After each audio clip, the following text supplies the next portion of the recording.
साल 1919 में general Dyer के एक आदेश के बाद जलियांवाला कांड जो हुआ उससे पूरा देश नहीं बल्कि पूरी दुनिया दहल गई थी।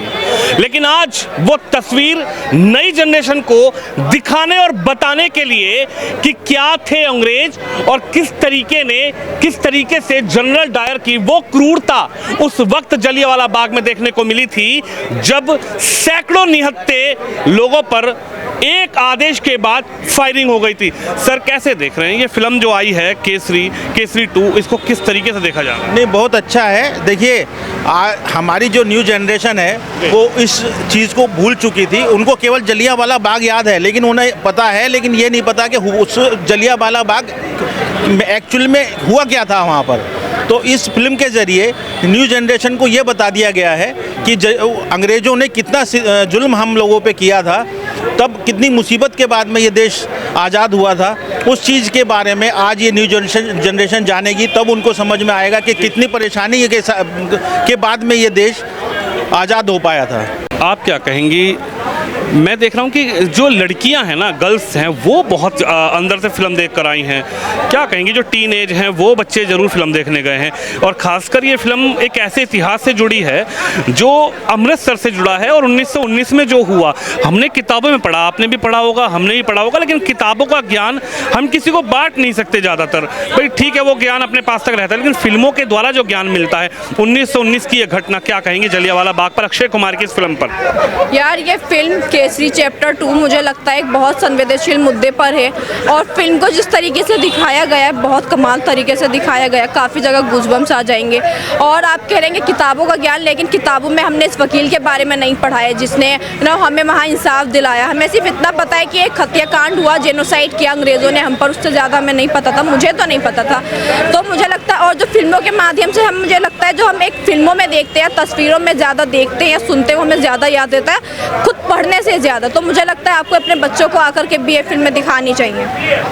आपको लगता है कि फिल्म सिनेमा में अब ऐसी फिल्में लगना शुरू हो गई हैं जो अश्लीलता नहीं परोस रही बल्कि हमारा इतिहास परोस रही हैं, जो फिल्में हम अपने परिवार के साथ बैठ के देख सकते हैं, आप अपने भाई के साथ बैठ के देख सकती हैं, मेरी बेटी मेरे साथ बैठ के देख सकती हैं, मैं अपनी माँ के साथ देख सकता हूँ। यानी कि आज जो चीज़ें मिल रही हैं वो एक ऐसी फिल्में हैं जिससे हमारी हिस्ट्री, हमारा इतिहास और हमारा ज्ञान जो है वो समझ में आ रहा है। यार मुझे लगता है फिल्म कोई भी जॉनरे की फिल्म हो, जैसे ये एक हिस्टोरिक जॉनरे पर बनाई गई है, कंटेंट मैटर करता है। फिल्में वो भी चल रही हैं जो सिर्फ आप एक अपनी मोबाइल स्क्रीन पर बैठ के अकेले में देखते हैं, प्राइम वीडियो पर, नेटफ्लिक्स पर। एक कंटेंट में ना लोगों को वो पसंद आता है जो वो देखना पसंद करते हैं। हर जॉनरे का अपना एक अलग ऑडियंस होता है। मुझे लगता है जो केसरी चैप्टर 2 है इसका एक अपना अलग ऑडियंस होगा, और ये फिल्म बहुत अच्छे से बनाई गई है। तो मुझे लगता है कंटेंट मैटर करता है, ये मैटर नहीं करता उसमें अश्लीलता कितनी। आप अश्लीलता पूरी डाल दी लेकिन फिल्म का कंटेंट नहीं होगा तो वो जनता पसंद नहीं करेगी। आपको क्या लगता है जब जनरल डायर ने आदेश दिया, वो सीन जब आपके सामने चल रहा होगा तो क्या वो तस्वीर आपके जहन में पैदा हुई होगी? यार हमने सिर्फ जलियांवाला बाग के बारे में पढ़ा, और मुझे हिस्ट्री पर्सनली इतनी पसंद नहीं है, तो वो पढ़ करके हमारे दिमागों से निकल गया। मुझे लगता है जो पंजाब या अमृतसर के लोग हैं उनके दिल दिमागों में ये चीज़ बैठी हुई है, क्योंकि हम यही दिल्ली में पले बढ़े तो हमने सिर्फ सुना है, लेकिन जो वहाँ के लोग हैं उन्होंने उस चीज़ को महसूस किया है, वो लोग वहाँ पर जाके उस चीज़ को देखते भी हैं। तो मुझे लगता है यार ये फिल्म बहुत अच्छे उससे बनाई गई है, बहुत सारे रोंगटे खड़े करती है जब वो जलियांवाला हत्याकांड दिखाया गया। अब याद रहेगी ये?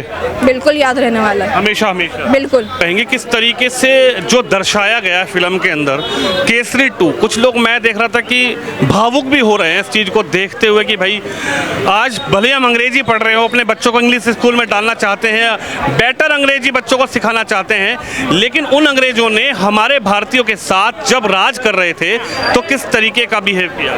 बहुत ही रूड बिहेव। मतलब मूवी देख रही थी ना, लिटरली गूज बम्स हो गए, और वो जो सीन देख के ना ऐसे फील हो रहा था कि उस सीन में हम भी इन्वॉल्व है पूरे जो, और ये हो रहा है, मतलब लिटरली आपके आईज जो है ना बंद हो जाएंगे मूवी देखते हुए। और इतना मतलब मूवी में आर माधवन की बात करी जाए, वो नेगेटिव रोल में थे, लेकिन जो रोल के साथ उन्होंने जस्टिफाई किया पूरा, बहुत ही ऑसम एक्टिंग करी है, पूरे रोल के साथ जस्टिफाई रहे हैं। अक्षय कुमार ऐसी मूवीज़ वो लगातार बनाते रहते हैं और लिटरली बहुत बहुत इमोशनल टच दे रही है मूवी। खासकर तो अक्षय कुमार अपने स्टाइल के लिए जाने जाते हैं, अपने कहते हैं कि भाई एक्टिंग तो करते ही ज़बरदस्त है, लेकिन जो उनके कराटे हैं, जो उनका एक स्टाइल स्टंट है, उसके लिए जाने जाते हैं। लेकिन LLB हमने अक्षय कुमार की देखी थी, उसके बाद ये एक फिल्म आई है जिसमें अक्षय कुमार लगता है कि लॉयर के बेस में है, लेकिन वो ऐसे ना देशभक्ति से रिलेटेड मूवीज बहुत सारी बनाते रहते हैं। आपने देखी होंगी बहुत सारी मूवीज उनकी आई है, तो ये एक वन ऑफ द बेस्ट जो, हालांकि देखो पिछले कुछ टाइम से इनकी मूवी फ्लॉप जा रही थी, लेकिन ये एक तरह से कमबैक तो नहीं कहेंगे, लेकिन हाँ ये अक्षय कुमार का बेस्ट रहा है, बेस्ट दी बेस्ट। आपको कौन सा सीन अच्छा लगा, जब कोई गाना आपको अच्छा लगा इस फिल्म का? फिल्म में सिर्फ एक आइटम छोटा सा स्टार्टिंग सॉन्ग है, और जब वो एंट्री होती है ना शेरा, मतलब पूरा जस्टिफाई किया है रोल के साथ, शेरे की एंट्री हुई है अक्षय कुमार की, बहुत मस्त रहा। क्या लगता है जो जनरल डायर ने एक आदेश दिया, सैकड़ों निहत्थे लोग सामने खड़े रहे और एक आदेश बोले फायर, इसका मतलब कि जो अपनी बंदूकें सेट करके खड़े हुए थे, एक आदेश का पालन मतलब एक आदेश का इंतजार कर रहे थे कि जनरल डायर बोले और हम गोलियां चला दें। हमारे साथ ये हम हिस्ट्री पे मूवी है और सबको ये पता ही था, लेकिन जिस तरीके से वो दिया गया हमारे इंडियंस के ऊपर पहले भी अत्याचार होता आ रहा है, और आज भी कहीं ना कहीं देखिए ना किस तरीके से केसेस चलते हैं, और उसी तरीके से केसेस हमारे कोर्ट में चल रहे हैं, तो कुछ ना कुछ वैसा होता है सेम, और ये अंग्रेजों के समय से होता आ रहा है हम इंडियंस पर अत्याचार, और आज कुछ भी कह लो जो स्टोरीज हमारी चल रही हैं उस अकॉर्डिंग फिल्म देखने आना चाहिए बच्चों को, नया बिल्कुल बिल्कुल, क्योंकि क्या है ना आजकल की जो जनरेशन है ना वो बुक्स वगैरह में इतना इंटरेस्ट नहीं रखती पढ़ने में, लेकिन वो मूवी से ना काफ़ी अट्रैक्ट होती है, तो इस तरीके है कि समझ में आता है कि हाँ भाई क्या है क्या नहीं है, जरूर देखनी चाहिए। इस तरीके की मूवी नहीं देखेंगे तो फिर आज की जनरेशन गलत ट्रैक पे, ये मूवी इस तरीके की मूवी बननी भी चाहिए और देखनी भी चाहिए। मैं अगर कहूँ केसरी चैप्टर 2 के बारे में, तो फिल्म का जब मैंने ट्रेलर देखा था तो मुझे उम्मीद नहीं थी कि फिल्म इतनी गहरी होगी। कुछ फिल्में क्या होती है कि उथली होती हैं, मतलब ऊपर ऊपर की चीज़ें बता देते हैं, अंदर की चीज़ें नहीं बताते हैं। इस फिल्म में बारीकी बताई गई है। जलियांवाला बाग की स्टोरी सबको पता, हम सब जानते हैं कि जलियांवाला बाग में क्या हुआ, किताबों तक जानते हैं ना, किताबों तक जानते हैं। 2 साल पहले मैं जलियांवाला बाग गई भी थी। अच्छा, आप अमृतसर गई हैं? जी, मैं 2 साल पहले ही गई थी, तो जलियांवाला बाग भी गई थी मैं, तो वहाँ पर जो गोली लगी है उनके निशान अभी भी हैं और उनको सर्कल करके रखा जाता है। तब मुझे वो फील नहीं हुआ था, क्योंकि मैंने शायद कनेक्ट नहीं किया था। आपने किताबों में पढ़ा हो तो वो अलग बात होती है, लेकिन जब आप देखते हैं पर्दे पर कोई चीज़ तो वो आपको इमोशनल कनेक्ट करती है। तो वो इमोशनल कनेक्ट में तब नहीं हुई थी, पर आज जब मैंने केसरी चैप्टर 2 देखा तो मैं इमोशनली कनेक्ट हुई।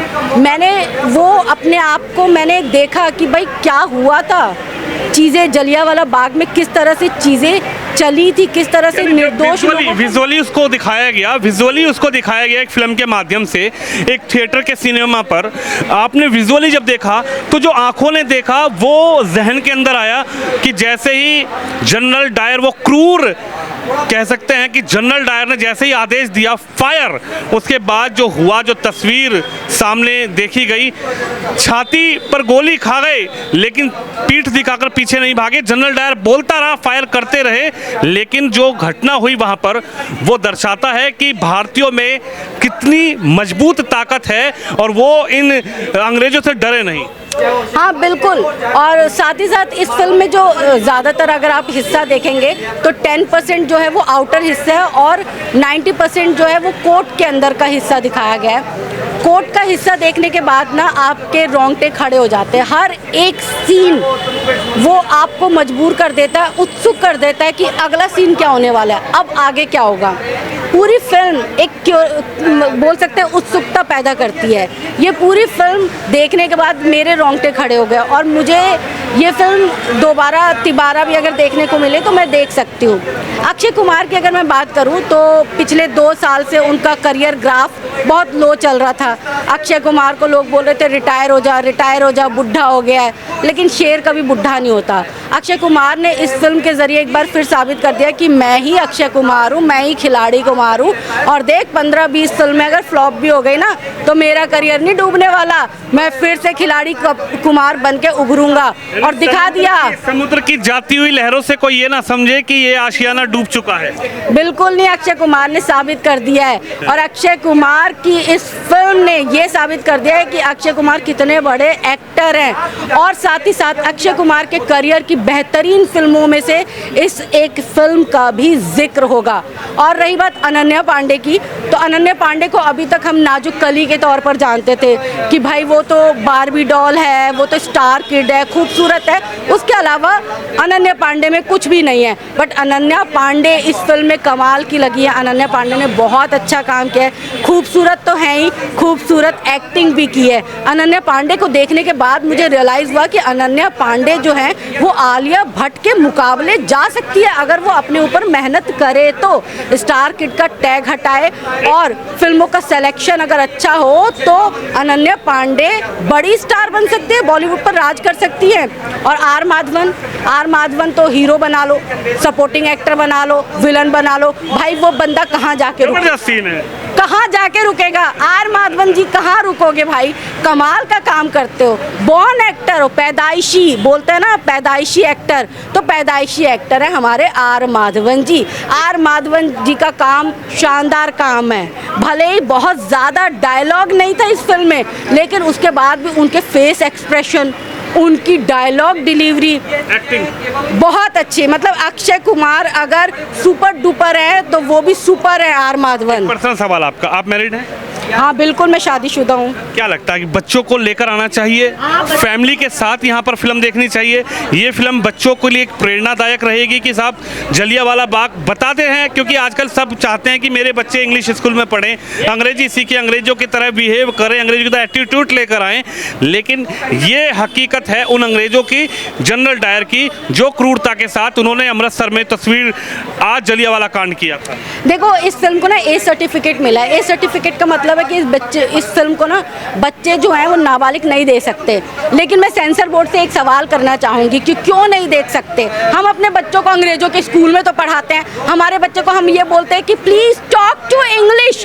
क्यों? क्योंकि हम चाहते हैं कि हमारे बच्चे ना अंग्रेजों की तरह रहे, पहने ओढ़े, खाए पिए, अंग्रेजों मतलब विदेशों में जाके नौकरी करें। बड़ा गर्व फील होता है कि अरे मेरा भाई तो यूएस गया है, अरे मेरी बहन तो नॉर्वे गई है। अरे तो फिर ये फिल्म दिखाने में क्या दिक्कत थी? इस फिल्म में थोड़ा सा खून था, इसीलिए मुझे लगता है कि शायद सेंसर बोर्ड ने ए सर्टिफिकेट लगाया। बट मुझे कोई लॉजिक नज़र नहीं आया, क्योंकि इससे ज़्यादा खून जो था वो एनिमल फिल्म में था।